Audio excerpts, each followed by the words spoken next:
పిల్లలు మీకోసం బట్టి విక్రమార్క కథ ఒకటి చెబుతున్నాను.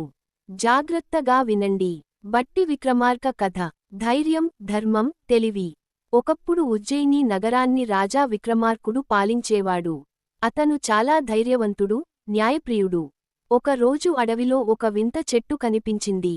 ఆ చెట్టుపై ఒక బేతాళుడు వేలాడుతూ ఉండేవాడు.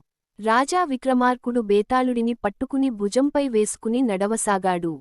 అప్పుడే బేతాళుడు ఒక కథ చెప్పి, చివర్లో ప్రశ్న అడిగేవాడు. కుడి చూపుడు వేలు ప్రశ్నకు సమాధానం తెలిస్తే మాట్లాడాలి. కుడి చూపుడు వేలు మాట్లాడితే బేతాళుడు మళ్లీ చెట్టుపైకి వెళ్ళిపోతాడు. బేతాళుడి కథ. ఒక గ్రామంలో ముగ్గురు అన్నదమ్ములు ఉండేవారు.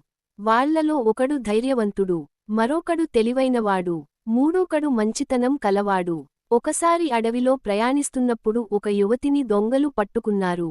ముగ్గురూ కలిసి ఆమెను కాపాడారు. కాని తరువాత వాదన మొదలైంది. ధైర్యవంతుడు, నేనే యుద్ధం చేసి కాపాడాను. తెలివైనవాడు, నేనే ప్రణాళిక వేశాను. మంచివాడు, నేనే ఆమెను గౌరవంతో రక్షించాను.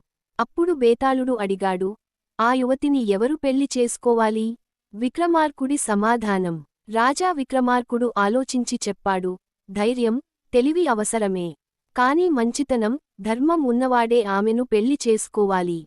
ఇది విన్న వెంటనే బేతాళుడు నవ్వుతూ చెట్టుపైకి వెళ్ళిపోయాడు. కథ నీతి. ధైర్యం, తెలివి కంటే ధర్మం గొప్పది.